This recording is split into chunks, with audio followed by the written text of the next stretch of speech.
चल रुद्र एकेडमी में बच्चों आपका स्वागत है। बच्चों ये लेक्चर नंबर 1 है जिसमें हम लाइट चैप्टर क्लास 10th का पढ़ाएंगे, रिफ्लेक्शन ऑफ लाइट। ठीक है बच्चों, तो इस चैप्टर को स्टार्ट करने से पहले बच्चों एक मोटिवेशनल कोट के साथ हम स्टार्ट करते हैं। देखिए, मैंने बोला सपना एक देखोगे मुश्किलें हजार आएंगी। सपना एक देखोगे तो मुश्किलें हजार आएंगी, लेकिन वो मंजर बड़ा खूबसूरत होगा, वो मंजर बड़ा खूबसूरत होगा जब कामयाबी शोर मचाएगी। तो बच्चों इसी के साथ हम वीडियो की शुरुआत करते हैं बच्चों, और रिफ्लेक्शन ऑफ लाइट में आपका स्वागत है। ठीक है, देखिए चैप्टर में बच्चों सबसे पहले हम पढ़ेंगे रिफ्लेक्शन ऑफ लाइट होता क्या है। ठीक है,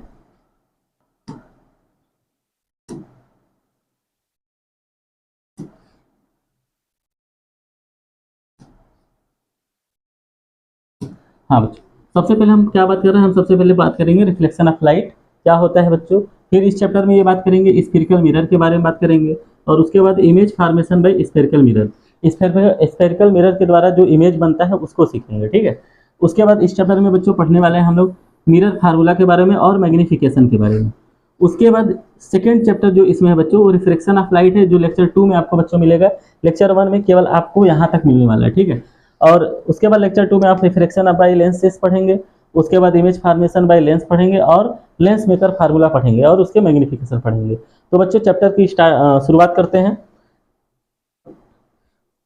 सबसे पहले बात करेंगे बच्चों रिफ्लेक्शन की। सबसे पहले किसकी बात करेंगे हम लोग बच्चे? रिफ्लेक्शन की। ठीक है, सबसे पहले बात करेंगे बच्चों हम लोग रिफ्लेक्शन की। रिफ्लेक्शन होता क्या है, रिफ्लेक्शन के बारे में बात करा जाए बच्चों तो रिफ्लेक्शन होता क्या है, चलिए देखिए। देखिए जब कभी भी light when ray of light, ठीक है, फॉल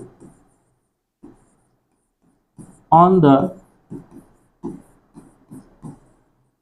सरफेस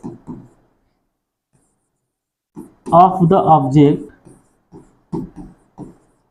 ठीक है, when ray of light falls on the surface of the object it bounce back, it bounce back.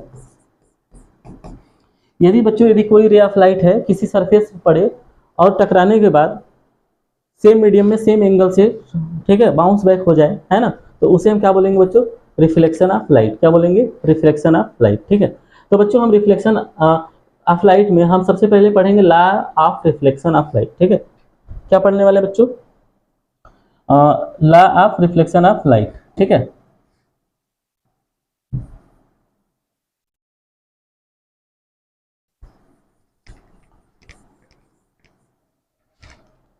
चलिए बच्चों इसमें पढ़ने वाले हैं बच्चों हम लोग लॉ ऑफ रिफ्लेक्शन। ठीक है, इसको समझते हैं बच्चों। इसको समझने से पहले सबसे पहले बच्चों कुछ चीज़ें आपको माइंड में होना चाहिए। ठीक है, जैसे मान लीजिए कोई सरफेस है, ये रिफ्लेक्टिंग सरफेस है। ठीक है, इस पर लाइट पड़ेगा तो ये क्या करेगा? उसको बाउंस बैक कराएगा। ध्यान से देखिएगा बच्चों, मान लीजिए एक लाइट आया, एक लाइट का जो रे है वो आया, आने वाली जो रे होती है उसे बोलते हैं इंसिडेंट रे। क्या बोलते हैं बच्चों? Incident ray.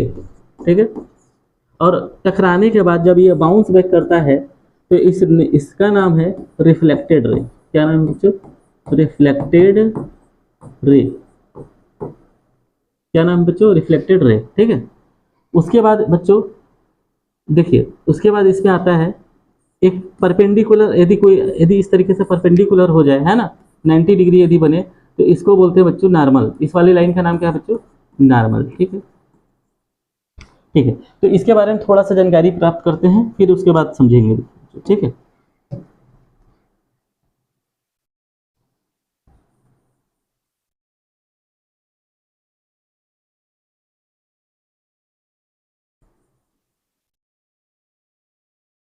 देखिए ये रिफ्लेक्टिंग सरफेस है।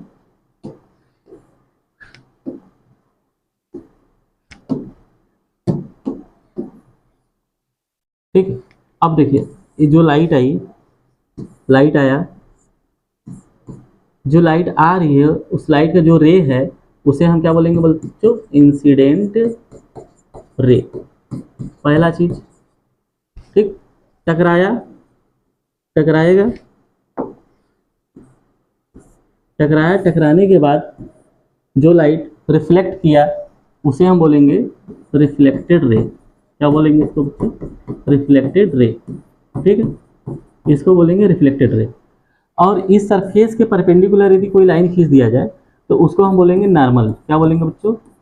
नॉर्मल। क्या बोलेंगे बच्चों? उसको नॉर्मल। ठीक है, तो अब देखिए ये जो नॉर्मल वाली लाइन है और इंसिडेंट रे वाली लाइन है, इसके बीच में जो ये गैप है, ठीक है, ये जो गैप है, ये जो एंगल बन रहा है, जो यहाँ पे एंगल बन रहा है, इस एंगल का नाम बच्चों है एंगल ऑफ इंसिडेंस। क्या नाम है बच्चों?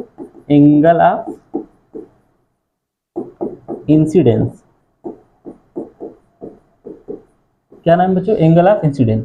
ठीक है, उसी तरीके से रिफ्लेक्टेड रे और नॉर्मल के बीच में ये वाला जो एंगल है, इस एंगल का नाम है एंगल ऑफ रिफ्लेक्शन। क्या नाम है बच्चों? Angle of reflection. ठीक है, इसको बोलते हैं एंगल ऑफ रिफ्लेक्शन। इसको एंगल आई से रिप्रेजेंट करते हैं और इसको एंगल आर से रिप्रेजेंट करते हैं। इसको एंगल आई लिखेंगे, इसको एंगल आर लिखेंगे। ठीक है, तो देखिए लॉ ऑफ रिफ्लेक्शन का जो फर्स्ट रूल है वो ये है कि जो एंगल आई है वो एंगल आर के हमेशा बराबर होता है। ठीक है, मतलब कि angle of incident equal to the angle of reflection, जैसा कि यहाँ पे देखिए दिया गया है। ठीक है, एंगल ऑफ इंसिडेंस और एंगल ऑफ रिफ्लेक्शन क्या है? बराबर है। ठीक, दूसरा रूल, इसका जो दूसरा रूल है, देखिए दूसरा रूल ये है कि incident ray, normal and reflected ray lie on the same plane. ठीक है, कहाँ पे करते हैं? देखिए यहाँ पे लिखा है incident ray normal at the point of incident. अच्छा, ये जो पॉइंट है जहाँ पे इंसिडेंट रे फॉल होता है ना, जहाँ से रिफ्लेक्ट बैक करता है, उस पॉइंट को हम बोलते हैं point of incidence. Point of incidence. Clear है बच्चों? ठीक है, तो incident ray, normal to the at the point of incidence and reflected ray are lie in the same plane. ये सेकेंड रूल है बच्चों। यदि पेपर में पूछता है कि लॉ ऑफ रिफ्लेक्शन लिखो तो केवल ये दोनों आपको बताने हैं। ठीक है, उसके बाद बच्चों देखिए इमेज फॉर्मेशन सीखेंगे प्लेन मिरर के द्वारा। किसके द्वारा सीखेंगे बच्चों? प्लेन मिरर के द्वारा। ठीक है, चलिए इसको क्लीन करते हैं।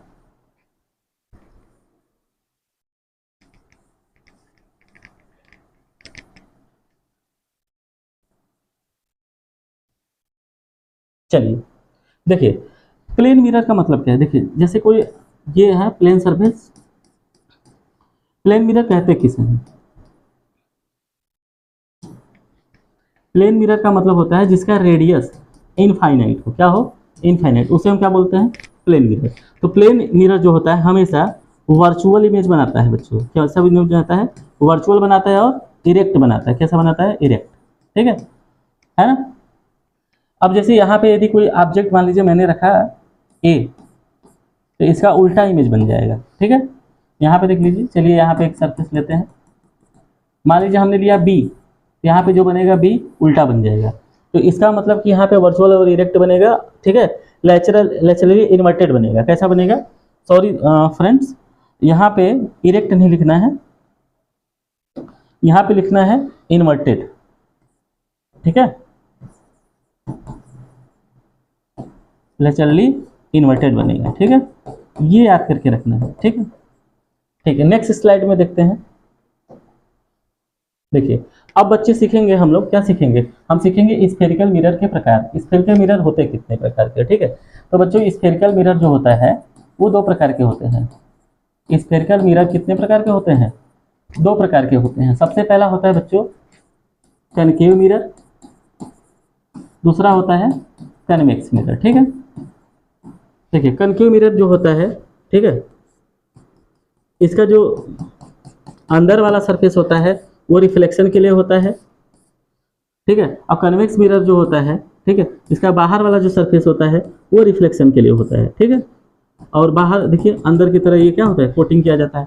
जैसा कि यहाँ पे देखिए फिगर में दिखाया गया है ना, ये वाली जो लाइट, ये वाली जो है ना, ये देखिए बाहर की तरफ क्या है, इसको कोटिंग किया गया है और अंदर की तरफ लाइट रिफ्लेक्ट करता है। और यहाँ पे देखिए ये है ना, तो ये दो टाइप के मिरर होते हैं। ठीक है, एक होता है कनकेव मिरर, एक होता है कन्वेक्स मिरर। ठीक है, यदि रिफ्लेक्शन ऑफ लाइट इनसाइड हो रहा है, अंदर साइड वाले में हो रहा है तो कनकेव मिरर, और यदि रिफ्लेक्शन ऑफ लाइट आउटसाइड वाले सरफेस हो रहा है तो उसे हम क्या बोलेंगे? Convex mirror. ठीक है, अब देखिए इसमें कुछ पॉइंट समझेंगे, जैसे कि पोल क्या होता है, सेंटर ऑफ कर्वेचर क्या होता है, फोकस क्या होता है, प्रिंसिपल एक्सिस क्या होता है, फोकल लेंथ क्या होता है, इन सब के बारे में समझेंगे। और बच्चों यदि आपको जब समझ में आ जाए तो आप यहाँ से नोट्स भी बना सकते हो। यदि आपको पता नहीं है कि सेंटर ऑफ कर्वेचर किससे कहते हैं तो यहाँ से डेफिनेशन याद कर सकते हैं, फोकस किससे कहते हैं यहाँ से कर सकते हैं, लेकिन थोड़ा सा मैं बताता हूँ। ठीक है,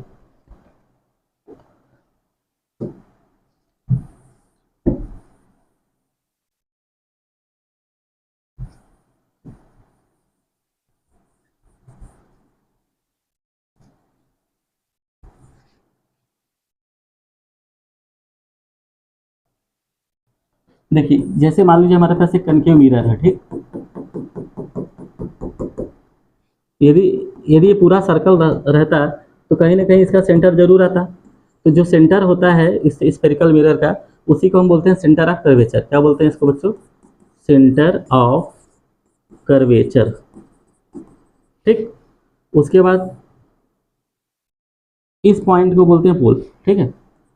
देखिए मिरर को जहां पे एग्जैक्टली दो दो पार्ट्स में डिवाइड कर दिया जाए उसे हम क्या बोलेंगे? पोल। या फिर आप ये इससे याद कर सकते हैं, सेंटर ऑफ रिफ्लेक्टिंग सरफेस। क्या याद कर सकते हैं बच्चों? सेंटर ऑफ रिफ्लेक्टिंग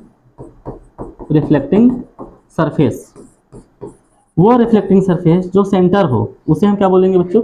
उसे हम बोलेंगे पोल। क्या बोलेंगे इसे? पोल। तो ये पोल का डेफिनेशन हो गया, ठीक है बच्चों, ठीक। और सेंटर ऑफ कर्वेचर का डेफिनेशन ये हो गया कि स्फेरिकल मिरर का जो सेंटर होता है ना, या देखिए centre of the spherical mirror which the mirror founds the parts and the distance between C and O is called the centre of curvature. इसको आप याद कर सकते हो, ठीक है। यहाँ से आप डेफिनेशन देख सकते हो, ठीक है बच्चों। डेफिनेशन ध्यान से देख लीजिए। Centre of the sphere of which the mirror, है ना, कह रहा मिरर का वह स्फेरिकल स्फेयर जिसका सेंटर, ठीक है, जिससे बना होता है, the distance between C and O is called the radius of curvature. यदि रेडियस ऑफ कर्वेचर का डेफिनेशन याद करना है तो बच्चों यहाँ पे दिया हुआ है, देखिए यहाँ पे रेडियस ऑफ कर्वेचर का डेफिनेशन दिया हुआ है बच्चों। Radius of,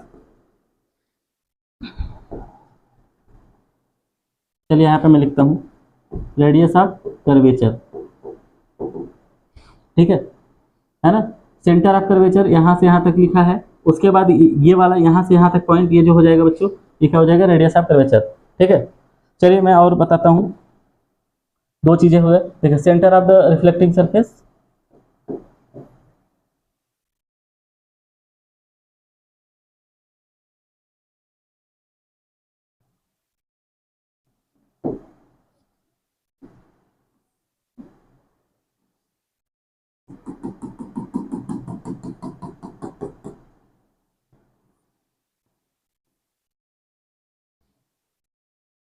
centre of curvature का डेफिनेशन बच्चों यहाँ पे दिया है, देखो the centre of the sphere of which the mirror forms the part, ठीक है। सीधे सीधे यहाँ पे बड़ा में लिख सकते हैं, छोटे में नहीं दिख रहा होगा तो इसको लिख सकते हैं the centre of the sphere, the centre of sphere of which the mirror forms the part, ठीक है। उसे हम क्या बोलेंगे? Centre of curvature.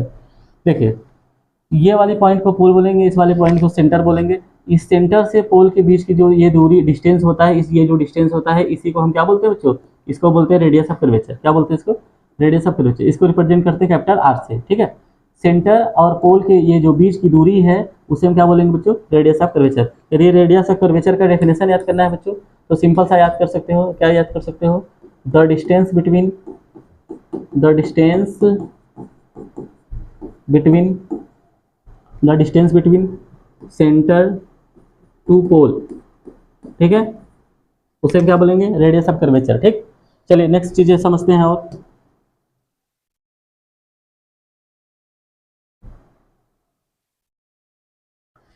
दूसरी चीज देखिए, रेडियस ऑफ कर्वेचर जिस पॉइंट पर हाफ होता है उसको बोलते हैं फोकल लेंथ, फोकल पॉइंट। क्या बोलते हैं इसको? बोलते हो फोकल पॉइंट। इसको एफ से रिप्रेजेंट करते हैं। किससे रिप्रेजेंट करते हैं? एफ से रिप्रेजेंट करते हैं, ठीक है। जिस जगह पे हाफ होता है, ठीक है, ठीक है। रेडियस ऑफ कर्वेचर, है ना, रेडियस ऑफ कर्वेचर, ठीक है, वेयर हाफ, जहां पे रेडियस ऑफ कर्वेचर हाफ होता है एंड दैट इज पॉइंट क्या कहलाएगा बच्चों? फोकस कहलाएगा। उसको एफ से रिप्रेजेंट करते हैं, ठीक है।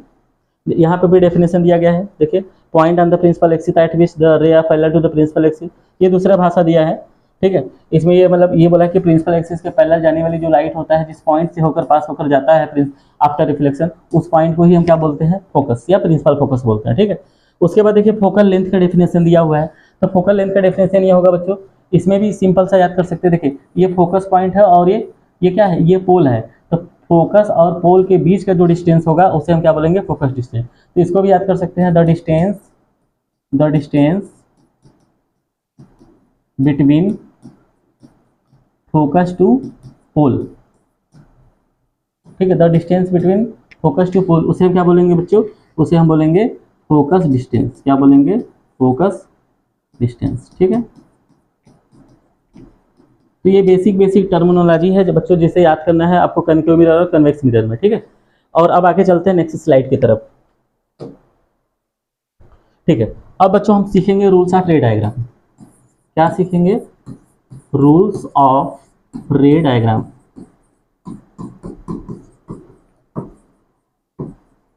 बच्चों ये 4 रूल होते हैं। देखिए रे ऑफ लाइट 4 तरीके के छोड़े जा सकते हैं, ठीक है, जो यहाँ पे फिगर में दिया गया है, ठीक है। तो सबसे पहला देखिए, सबसे पहला प्रिंसिपल एक्सिस के पैरेलल, प्रिंसिपल एक्सिस के पैरेलल छोड़ सकते हैं। दूसरा फोकस पर छोड़ सकते हैं। तीसरा सेंटर ऑफ कर्वेचर पे छोड़ सकते हैं। चौथा पोल पर छोड़ सकते हैं, ठीक है। सबसे पहले इसमें रूल है कि प्रिंसिपल एक्सिस के यदि पैरेलल यदि कोई लाइट छोड़ा जाए कनकेव मिरर में, वो फोकस से होकर पास होकर जाती है, ठीक। और यदि और कनकेव मिरर में, लेकिन कन्वेक्स मिरर में ओनली अपीयर होता है, दिखता है, एक्चुअल में नहीं होता है। देखिए जैसे यहाँ पे देखिए ये रे ऑफ लाइट गया, टकराया, आफ्टर रिफ्लेक्शन कहाँ से होकर जा रहा है, ये देखिए फोकस से होकर जा रहा है। कहाँ से होकर जा रहा है बच्चों, ये फोकस से होकर जा रहा है, ठीक है। उसके बाद यहाँ पे देखिए, यहाँ पे देखिए, ये देखिए प्रिंसिपल एक्सिस के पैरेलल जाने वाली लाइट क्या हुआ, टकराने के बाद देखिए यहाँ पे ये क्या हो रहा है, ये सीधे ऊपर जा रहा है। लेकिन यदि कोई यहाँ से देखे, ठीक है, यदि यहाँ से कोई देखे, यदि यहाँ पे कोई देखे, है ना, तो उसको क्या लगेगा कि ये वाली जो लाइट है ये कहाँ से आ रही है, ये फोकस से आ रहा है, ठीक है। तो इसमें appear to the pass through the principal axis, इसमें passes through the principal focus, ठीक है। After ray parallel to the principal axis जो जाएगा बच्चों कनकेव मिरर में फोकस से होकर जाएगा, कन्वेक्स मिरर में only appear to the pass through the principal focus, ठीक है। दूसरा देखिए, दूसरा लाइट जो हम बोले हैं फोकस से होकर जाने वाली लाइट, देखिए इसमें देखिए कनकेव मिरर में फोकस की तरफ जाने वाली जो लाइट है आफ्टर रिफ्लेक्शन क्या हो रहा है, पैरेलल हो जाता है।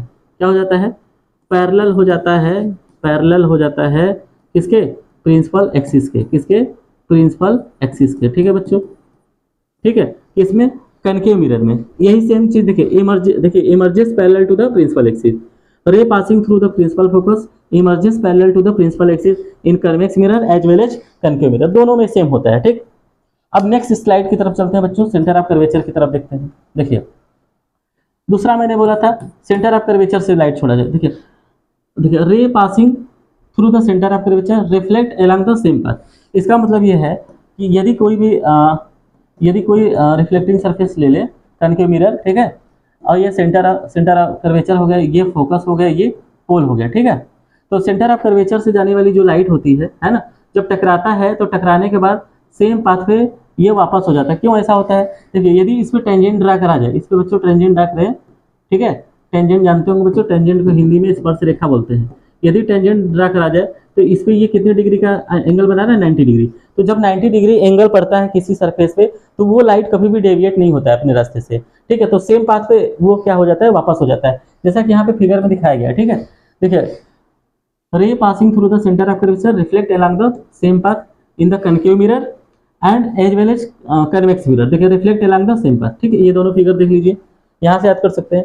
फोर्थ बच्चों हमने बताया था हम रे ऑफ लाइट को कहाँ पे छोड़ सकते हैं, पोल पर। तो देखिए ray incident obliquely to the principal axis toward the pole of the mirror reflect obliquely, जब इस पे हम ऑब्लिकली यदि तिरछा डालेंगे तो रिफ्लेक्ट भी ऑब्लिकली करेगा। मतलब सीधी सी बात है कि यदि पोल के ऊपर यदि हम लाइट छोड़े तो जिस एंगल से जाएगा उसी एंगल से टकराकर वापस हो जाएगा, बाउंस बैक होएगा। इसका मतलब ये लॉ ऑफ रिफ्लेक्शन को फॉलो करेगा, लॉ ऑफ रिफ्लेक्शन को क्या करेगा, लॉ ऑफ रिफ्लेक्शन को ये फॉलो करेगा बच्चों, ठीक है। तो इसमें भी देख लिया reflect obliquely following the laws of reflection, ठीक है बच्चों। तो ये रूल्स ऑफ रे डायग्राम है, बिना बच्चों इसके हम करें कोई सवाल कर नहीं सकते, ठीक है। चलिए नेक्स्ट स्लाइड की तरफ चलते हैं। चलिए अब देखिए हम सीखेंगे image form by concave mirror, ठीक है, ये चीज सीखेंगे, ठीक बच्चों। ये चीज सीखने से पहले आपको सबसे पहले ये चारों चीज याद करना चाहिए। लाइट कहाँ कहाँ से छोड़ सकते हैं बच्चों, सबसे पहले प्रिंसिपल एक्सिस के पैरेलल, प्रिंसिपल एक्सिस के क्या छोड़ सकते हैं, पैरेलल, ठीक है। दूसरा कहाँ से छोड़ सकते हैं, फोकस से, है ना। कहाँ से छोड़ सकते हैं बच्चों, सबसे पहला है प्रिंसिपल एक्सिस के पैरेलल, दूसरा कहाँ से छोड़ सकते हैं, फोकस से, तीसरा कहाँ से छोड़ सकते हैं, सेंटर ऑफ कर्वेचर से, चौथा कहाँ से छोड़ सकते हैं, पोल पर छोड़ सकते हैं, ठीक है। और हमको पता है कि प्रिंसिपल एक्सिस के पैरेलल जो जाती है लाइट, वो आफ्टर रिफ्लेक्शन कहाँ से होकर जाती है, कनकेव मिरर में फोकस से जाती है, और कन्वेक्स मिरर में अपीयर होता है कि भाई वहाँ से आ रहा है, ठीक। दूसरा चीज, अब यहाँ पे देखिए हम एक चलिए लेते हैं, मान लीजिए हमारे पास हमारे पास कनकेव मिरर है, ठीक है, और यहाँ पे हमारा ये क्या है, ये पोल है, ये फोकस है, और ये सेंटर ऑफ कर्वेचर है, ठीक है। अब देखिए ऑब्जेक्ट को सबसे पहले हम कहाँ पे रख सकते हैं, पहला पोजीशन बच्चों, पहला पोजीशन ऑब्जेक्ट को हम मिरर से बहुत ज़्यादा दूर रख सकते हैं, जिसे हम क्या बोल सकते हैं, इनफाइनाइट। क्या बोल सकते हैं बच्चों, इनफाइनाइट। तो इनफाइनाइट पे जब भी रखेंगे तो ये गारंटी नहीं है कि ये प्रिंसिपल एक्सिस के ऊपर है कि नीचे, तो इसका मतलब हम एवरेज बीच में ले सकते हैं, क्या ले सकते हैं, एवरेज बीच में, ठीक है। तो ये हमारे पास एक ऑब्जेक्ट है ए बी, ठीक है, ये ऑब्जेक्ट क्या है हमारे पास, ए बी, ठीक है। तो इसमें से कोई दो लाइट छोड़ने हैं, ठीक है, तो हम क्या करें, प्रिंसिपल एक्सिस के पैरेलल लाइट छोड़ रहे हैं, इसके ऊपर से, ठीक है। टकराने के बाद बच्चों कहाँ से जाएगा, फोकस से जाएगा, नीचे से भी इसी तरीके से छोड़ते हैं, ठीक है। तो टकराने के बाद कहाँ से जाएगा, फोकस से। तो ये दोनों देखिए, इनका जो पॉइंट ऑफ इंटरसेक्शन है कहाँ पे है, फोकस पे है। तो देखा जाए तो ये जो इमेज है, ये जो इमेज बन रहा है, ये पॉइंट साइज बन रहा है। क्या बन रहा है, पॉइंट साइज, मतलब कि हाईली डिमिनिश्ड, मतलब क्या है, हाईली डिमिनिश्ड, इसका मतलब बहुत ज़्यादा छोटा बन रहा है, ठीक है।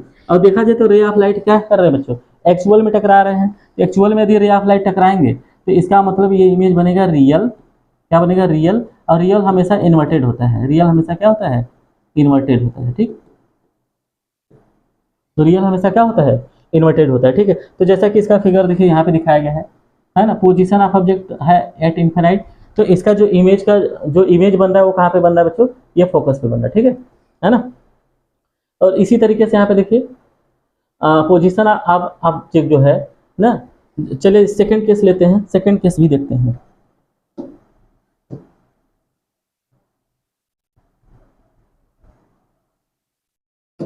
सेकंड केस बच्चों,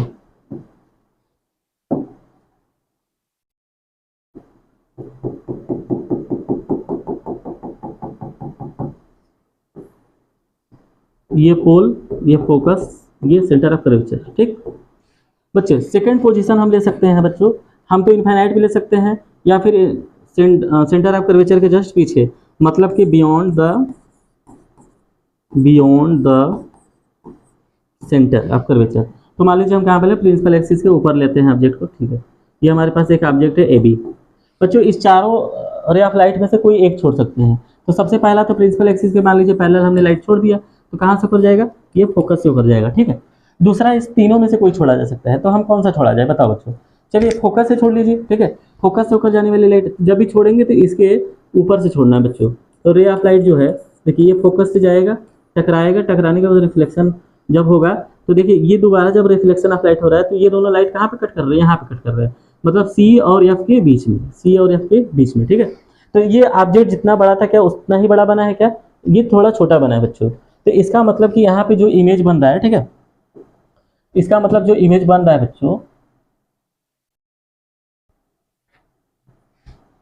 जो इमेज बन रहा है, पहला तो बात देखिए, पहली बात तो एक्चुअल में रे ऑफ लाइट कट कर रही है, ये लाइट गया ऐसे फिर आया ऐसे, और ये लाइट गया ऐसे, ये आया ऐसे, एक्चुअल में कट रहा है। तो इसका मतलब इमेज, जो नेचर ऑफ इमेज है वो क्या है, वो रियल है। क्या है, ये रियल है। और रियल हमेशा कैसा होता है, इन्वर्टेड होता है, ठीक। तो रियल बन रहा है और इन्वर्टेड बन रहा है। दूसरा चीज देखिए, जितना बड़ा है उससे क्या बन रहा है, ये छोटा बन रहा है। क्या बन रहा है, छोटा, मतलब कि इससे क्या मतलब क्या बन रहा है, ये डिमिनिश्ड बन रहा है, बहुत ज़्यादा छोटा नहीं, मतलब डिमिनिश्ड, ठीक है। ये छोटा बन रहा है। साइज क्या बन रहा है इसका, नेचर जो है इसका, नेचर बच्चों रियल एंड इन्वर्टेड है, साइज जो है इसका डिमिनिश्ड है, ठीक है। ये दो चीजें पता चला। और किसके बीच में बन रहा है, पोजीशन ऑफ इमेज जो है, पोजीशन ऑफ इमेज की जो पोजीशन है ना बच्चों, वो किसके बीच में बना है, सी एंड एफ के बीच। किसके बीच में रहा है, सी एंड एफ के बीच, ठीक है। ये याद रख लीजिए, बिटवीन सी एंड एफ के बीच में, ठीक है। ऑब्जेक्ट को कहाँ पे रखा गया है, बियॉन्ड द सी। जब बियॉन्ड द सी रख रहे हैं तो कहाँ पे बन रहा है, सी एंड एफ के बीच में। कैसा बन रहा है, साइज में डिमिनिश, और नेचर क्या है, रियल एंड इन्वर्टेड, ठीक है।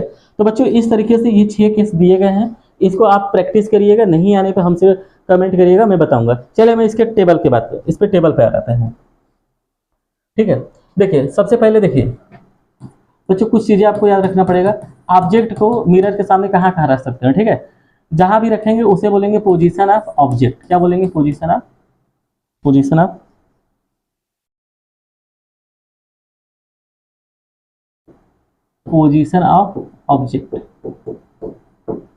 क्या बोलेंगे इसको, पोजीशन ऑफ ऑब्जेक्ट। तो इसको रिप्रेजेंट किससे करते हैं, यू से, ठीक है। तो इसको हम यहाँ पे बोल सकते हैं बच्चों यू, इसको हम रिप्रेजेंट करते हैं किससे, यू से रिप्रेजेंट कर सकते हैं, ठीक है। दूसरा होता है बच्चों position of object, position of object, इसको किससे रिप्रेजेंट करते हैं बच्चों, भी से। तो यहाँ पे हम बच्चों इसको कर सकते हैं भी से, ठीक है। बाकी देखिए इसमें साइज ऑफ इमेज के बारे में बात करेंगे और नेचर ऑफ इमेज के बारे में बात करेंगे, ठीक है। तो इसको थोड़ा सा ट्रिकली भी याद किया जा सकता है बच्चों, है ना।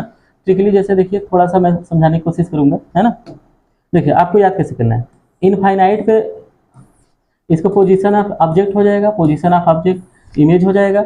यहाँ पे साइज की बात कर लेते हैं, है ना, साइज की बात कर लेते हैं यहाँ पे, उसके बाद नेचर की बात करते हैं, ठीक है। देखिए बच्चों इनफाइनाइट पे रखेंगे कोई ऑब्जेक्ट तो ये बनेगा फोकस पे, ठीक है। और यदि फोकस पे रखेंगे तो कहाँ पे बनेगा, इनफाइनाइट पे। बस ये केस याद कर लेना आपको बच्चों, है ना।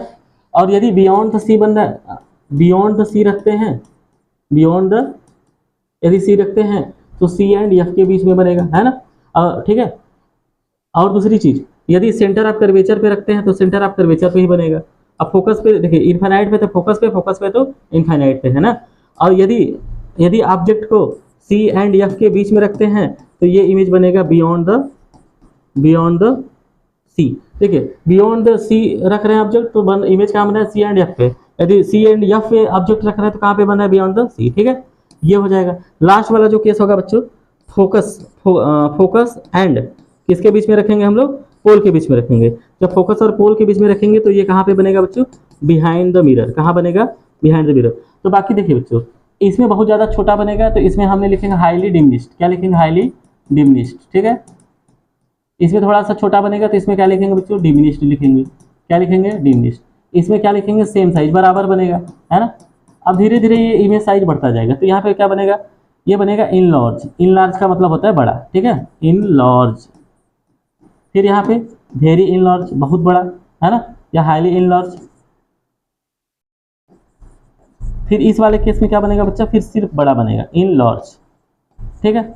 और बच्चों इस 5 केस में रियल और इन्वर्टेड बनेगा, और लास्ट वाले केस में बच्चों वर्चुअल इरेक्ट बनेगा। बच्चों यहाँ से आप याद कर सकते हो, ठीक है। इसमें आप देख लो इनफाइनाइट पे है, यदि कोई ऑब्जेक्ट को इनफाइनाइट पे रखते हैं तो कहाँ इमेज बनता है, फोकस पे बनता है। बियॉन्ड द सी रखते हैं तो beyond, between the F and C रखता है। एट द सी रखते हैं तो एट द सी बनता है। Between the C and F रखते हैं तो बियॉन्ड द सी बनता है। यदि फोकस पे रखते हैं तो इनफाइनाइट पे बनता है। यदि between the P and F रखते हैं तो बिहाइंड द मिरर बनता है। और साइज की बात करें तो सबसे पहले सबसे छोटा, हाईली डिमिनिश्ड, फिर डिमिनिश्ड, फिर सेम साइज, फिर इनलार्ज, फिर हाईली इनलार्ज, फिर इनलार्ज, ठीक। और इन 5 केस में देखिए real inverted, real inverted, real inverted यहाँ पे। और लास्ट वाले केस में बच्चों क्या हो जाएगा, वर्चुअल इरेक्ट बनेगा। वर्चुअल इरेक्ट तभी बनता है जब 2 रे ऑफ लाइट एक्चुअल में एक दूसरे को काटती नहीं है, ठीक है, तभी बनता है, ठीक है। नेक्स्ट स्लाइड की तरफ चलते हैं बच्चों। देखिए हम सीखेंगे बच्चों यूजेस ऑफ कनकेव मिरर। क्या सीखेंगे, uses of concave mirror. Concave mirror का यूज वैसे बच्चों देखे होंगे तो टार्च भी देखे होंगे, है ना। डॉक्टर जो होता है, डेंटिस्ट जो होता है, दांत को देखने के लिए भी यूज करता है। तो यहाँ पे देखिए लिखा है use the torch, search light बना, सर्च लाइट में व्हीकल के हेडलाइट में होता है, और सेविंग मिरर में होता है, जो दाढ़ी वाड़ी बनाने होता है उस वाले मिरर में होता है। इसी तरीके से use of convex mirror. Convex mirror का यूज बच्चों देखे होंगे, जो गाड़ी का रियर भी मिरर होता है पीछे का देखने के लिए, उसमें देखिए इस तरीके का होता है ना, इसको देखने के लिए होता है ना। तो यहाँ पे देखिए, यहाँ पे लिखा है यूज रियर व्यू मिरर, है ना, in the vehicle. And corner mirror की भी यूज होता है, रोड सेफ्टी के लिए भी होता है, as well as the corner of the large buildings में भी होते हैं, ठीक है। तो ये यूजेस ऑफ क्या है, मिरर है ना। अब सबसे पहली चीज देखिए, अब image form by the convex mirror के बारे में बात करते हैं, ठीक है। अब देखिए कोई कन्वेक्स मिरर है तो इसमें केवल 2 केस बन सकता है, इसके बारे में समझते हैं फिर आगे चलते हैं। देखिए इसका पोल, इसका फोकस, इसका सेंटर ऑफ कर्वेचर, ठीक है। देखिए बच्चों, या तो हम देखिए एक केस है कि इनफाइनाइट पे रख सकते हैं वस्तु को। मान लीजिए हमने इनफाइनाइट पे रखा, ठीक है। तो यहाँ से जाने वाली लाइट जो होता है ना, टकराने के बाद तो शीशा फोड़ के तो जाएगा नहीं, तो ये क्या करेगा, ये टकराने के बाद जस्ट इस तरीके से जाएगा। यदि यहाँ से कोई देखेगा तो इसको लगेगा कि ये लाइट कहाँ से आ रहा है, फोकस से, और इसके बाद ये भी टकराने के बाद कहाँ चला जाएगा, इस साइड चला जाएगा। तो एक्चुअल में दोनों रे ऑफ लाइट टकराएंगे नहीं। जब एक्चुअली ये टकराएंगे नहीं तो फिर एक्चुअल इमेज बनेगा नहीं। इसलिए इसका मतलब कि जो लेंस जो कन्वेक्स मिरर होता है उसमें जो इमेज बनता है वो हमेशा कैसा बनता है, वर्चुअल एंड इरेक्ट बनता है। कैसा बनता है, वर्चुअल एंड इरेक्ट इमेज बनता है। ठीक है। और दूसरा केस ये हो सकता है, देखिए बच्चों, हम बियॉन्ड द पोल रख सकते हैं, या पोल के जस्ट यहाँ पर रख सकते हैं, या फिर मैं बना के दिखाता हूँ आपको।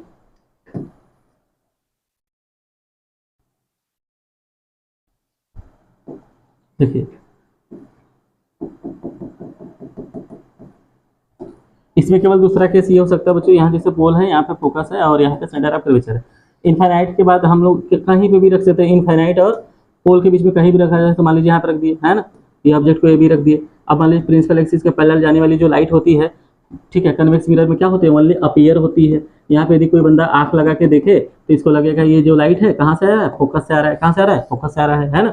दूसरी रे ऑफ लाइट आप प्रिंसिपल एक्सिस पे डाल सकते हैं, पोल पे डाल सकते हैं। चलिए हमने नेक्स्ट वाली लाइन को हमने कहाँ डाला, पोल पे। तो पोल पे भी टकराने के बाद शीशा फोड़ के तो जाएगा नहीं, वो टकरा कर फिर वापस आ जाएगा। इसे जस्ट कहीं यदि पीछे मिलाया जाए तो देखिए यहाँ पे इमेज बन रहा है, और यहाँ पे देखिए ये जितना बड़ा ऑब्जेक्ट है उससे ये क्या बन रहा है, छोटा बन रहा है ना। तो इसमें दो चीजें हैं। सबसे पहले देखिए साइज की बात करा जाए, साइज की बात करा जाए तो ये छोटा बन रहा है, मतलब डिमिनिश्ड।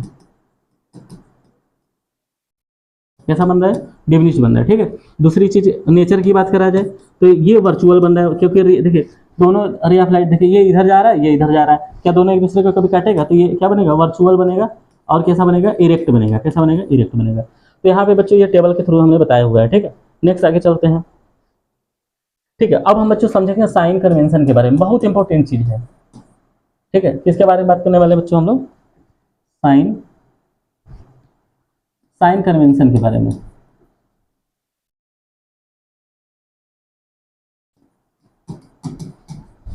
देखिए साइन कन्वेंशन में सबसे पहले आपको देखिए, मान लीजिए हमने दो एक्सिस ले लिया। ठीक है। अब यहाँ पे मान लीजिए हम एक कोई कनकेव मिरर बना लेते हैं, मिरर ही बना लेते हैं। ठीक है। एक और मिरर बना लीजिए।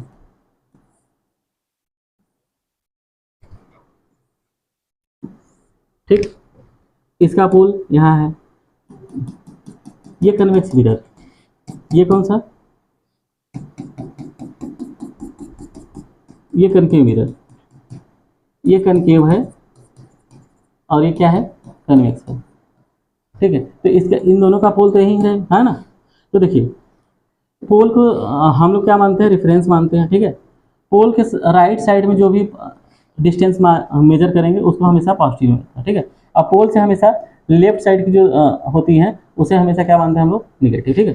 दूसरी चीज प्रिंसिपल, इसे बोलते हैं प्रिंसिपल एक्सिस। ठीक है। ये सेंटर ऑफ कर्वेचर, ये फोकस, इसका फोकस इधर, फिर सेंटर ऑफ कर्वेचर, है ना। तो देखिए ये वाली जो लाइन है इसको बोलते हैं प्रिंसिपल एक्सिस। अब प्रिंसिपल एक्सिस के परपेंडिकुलर अप साइड में जो होता है वो डिस्टेंस हमेशा पॉजिटिव मान ली जाती है, और नीचे वाली क्या मानी जाती है, निगेटिव। तो जैसा कि यहाँ बच्चों फिगर में दिया गया है। उसके बाद बात करेंगे बच्चों मिरर फार्मूले के बारे में बात करते हैं। चलिए ठीक है। ये रहा हमारे पास साइन कन्वेंशन की बात। ठीक है।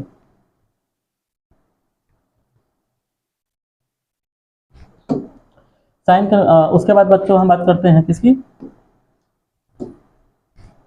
हम लोग बात करते हैं मिरर फार्मूला की। किसकी बात करते हैं, मिरर फार्मूला। बच्चों क्लास 10th में मिरर फार्मूले का डेरिवेशन नहीं है, क्लास 12th में जाएंगे तो आपको मिलेगा। इसको देखो 1/v + 1/u बराबर होता है 1/f। ठीक है। जहाँ पे बच्चों जो v है उसे पोजीशन ऑफ इमेज कहते हैं। क्या बोलते हैं, पोजीशन ऑफ इमेज कहते हैं, है ना। जो u है उसे हम बच्चों पोजीशन ऑफ ऑब्जेक्ट कहते हैं। और बच्चों जो f है उसे हम बोलते हैं फोकस डिस्टेंस। क्या बोलते हैं बच्चों, फोकस डिस्टेंस। ठीक है। ठीक है। उसके बाद बच्चों हम बात करेंगे मैग्नीफिकेशन की। किसकी बात करेंगे बच्चों हम लोग, मैग्नीफिकेशन की। ठीक है। ठीक है। देखते हैं।